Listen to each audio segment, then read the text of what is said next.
In today's video, I will be building my own Animal Crossing island out of Lego. Recently, Lego released 6 sets representing different iconic elements of our favorite Nintendo cozy game. So I will be incorporating all of these into my island, including a few custom builds of my own. If you're new to my channel, I typically take larger Lego sets and shrink them down to fit into my custom city. Today, I'm doing quite the opposite and making the biggest build I've ever done. To get started, let's take a look at all the Lego sets that were provided for us on March 1st. We are starting off with the largest set of the wave with Nook's Cranny and Rosy's house. Here, the standard for the island's buildings are set. Between the roof style and assembly and the new pieces that were created for the door on Rosy's house, we have 2 significant buildings that begin the makeup of the island. It's important to note that there are no backs to these buildings, and they're sitting on some of the typical plates that we know from the Mario sets. Additionally, Rosy's house has a mailbox, lamppost, smoke billowing from the chimney using a cloud piece, and these awesome new window pieces that the user can choose which ones to use. I'll save the second set of windows for any additional houses I'll put together.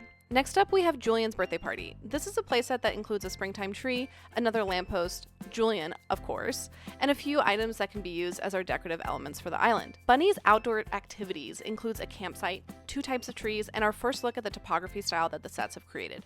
We have a small element of creek and waterfall that we can possibly use in repetition to create a larger river that can bisect the island. Isabel's house visit is a second set that includes another house with a craft table, another set of duplicate windows, and an apple tree. Do note that this is Fauna's house and not Isabel's. Cap'n Island's boat tour introduces the palm trees, elements of sand and beach, different plant pieces, and a small fishing boat. Maple's pumpkin garden is a polybag that included additional terrain and the beginnings of a pumpkin patch. And finally, there was an in-store build of a micro version of Fauna's house. Not sure how this is going to get incorporated into the larger island build, but I'm sure I'll find somewhere for it to go. I started out with 4 base plates, initially thinking that would be enough room. However, once I laid out the beach edge line where the grassy areas would be and the few main builds that came from the existing Lego Animal Crossing sets, I realized I needed twice the amount of space. With 8 base plates, I have room for topographical changes, aka rocky area and a grassy hill area, and plenty of open water. Even though this is really half of an island, I think it will still make a great display piece. Okay, let's get started on the custom builds. And first up, we have the 2 houses that I'm going to be adding. First, I felt that poor Maple deserved her own house. Doing some very basic Google searching, there didn't seem to be a very clear answer on what her color palette would be. Therefore, I chose to use a set of the extra brown windows that we had and create a brown, tan, and white little house. I kept the style and build technique very similar to the way Lego designed them, with no backs and the angled and tiled roof. I also wanted to create a similar door design, but those pieces were specifically created for those 2 sets. Therefore, I took a more typical rounded door in brown and used white bricks and arches to give it a little depth. Hopefully, Lego comes out with more colors and ways to get a hold of these new door pieces because they are pretty neat. I continued the trend of using the Mario-style rounded green plates at the bottom of the house. Additionally, I added a mailbox, exterior lights, flowers, and a chimney with smoke billowing using the cloud-shaped white plate. For the second house, I wanted to use this purple door from this Disney Princess set that we recently got on clearance for parts. Therefore, I decided to make a more colorful house with dark blue and purple as the accents. These are not the most common colors, but I was able to find the parts in our collection to make a more unique door design. Like the first house, this one also used the spare windows from one of the original sets, which are unique to the Animal Crossing sets as well. I also included another mailbox, a blue and white tiled roof, and another chimney with billowing smoke. If you wanted, you can even add the in-store micro build on the inside. Okay, the airport is key in Animal Crossing. It is one of the first things that you see when you first open up the game. I really wanted to include it. It's how you go to your friends' islands, it's how you go visit other islands and invite people to come and move into your island itself, and it's how you move along in the game, so it just felt like a must. I chose to make a yellow airport while following the similar shape of what I've seen in the game. The airport is a small building that sits on a pier. I included the entire pier, stairs leading up to it, and a handrail so no one will fall off into the ocean. I included the traffic control tower using car windshield pieces set upside down.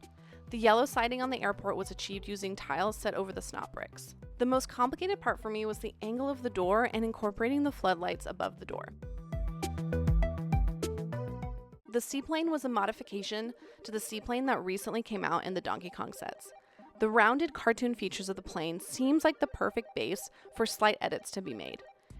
Before we start to put the base weights together, I wanted to make sure I have enough trees. The sets that Lego design actually come with a few tree types. We have palm trees for the beach areas, conical trees for the forest area, and finally these rounded trees that are very typical and look like they belong in an orchard. Since I'm creating such a large island, I wanted to duplicate all of these tree types to populate the island with. I had a few issues since some of these trees were created using more rare and newer pieces that we don't really have in our collection, but I'm still happy with the renditions that I came up with. Now that we have all our custom builds, let's put together our 8 main base plates. I started off with the easiest one, Nook's Cranny. This includes the building. I added the craft table on the outside because that's how I have it in my island, and then a courtyard area delineated with a tile pattern that is the perfect area to host a birthday party. The airport and pier is in pretty good shape, and I just need to add another tree. The seaplane will be docked next to the airport on the base plate right next to it. Here is where the creek ends into the open water. We have a few paths and a couple different tree types. I added Mabel's house right on the creek's edge and at the base of the rocky hillside. Adding a few interior elements mimicked from the Lego sets, Mabel has everything she needs for a peaceful life with the sounds of the creek nearby. I put both Fauna's house and Rosy's house on the same base plate. Rosy's is at the higher level at the top of the hill with steps that lead up to it. I used the same Mario plates to create the steps up to the house as well, and I included some of these steps in front of all of the houses. Rosy and Fauna also share a vegetable garden. I forged vegetable and gardening pieces from this Lego City set that we had lying around. I also used 1x1 plates and grass pieces to add texture to the hillside so it wasn't so rigid.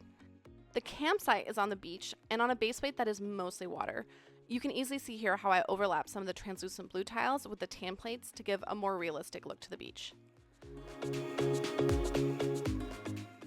The purple Gothic house is perfectly placed on the top of the rocky cliffside. Like all the other houses, it has its own lamppost and mailbox as well. I chose to use the conical trees in this area as well.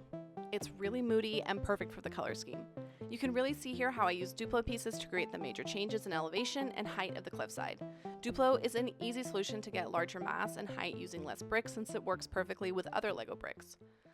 The orchard area is another simpler base plate with a few archaeological treasures for our island inhabitants to find. The trees here are all the fruit trees that come with the original Lego sets. Next up, we have another mostly water base plate. This is right next to the vegetable patch, so I added a scarecrow from the same Lego City set, a palm tree, and Captain's Island boat. I used the rest of Captain's Island boat tour set on the next plate. This plate has the other side of the grassy hillside, the beginnings of a vineyard, and 2 palm trees. Now the 8 base plates are put together and it is time to finally put our entire island together and see what we have.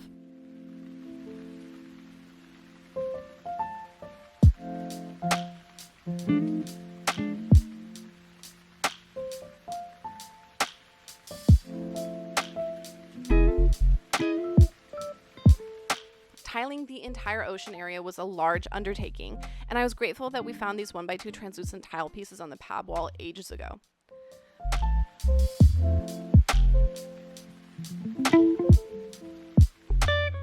Overall, I'm really happy with the final result. This was the perfect time to attempt a larger scale MOC since it was based on pre-existing sets. That gave me the jumping off point and inspiration I needed to put this together. Only one of my custom builds was truly original, the airport and pier, while the rest were virtually carbon copies from the original Lego sets. I found this to be a great way for a beginner builder like me to learn and improve my skills. If you're interested in other custom builds that I've done, I have a few videos linked below where I shrank a few of my favorite Lego sets to fit into my custom Lego city. Anyway, I have a few more MOC videos in the pipeline, so let me know what you think in the comments down below. Thank you so much for watching. I really appreciate it. Don't forget to subscribe, and I'll see you next time.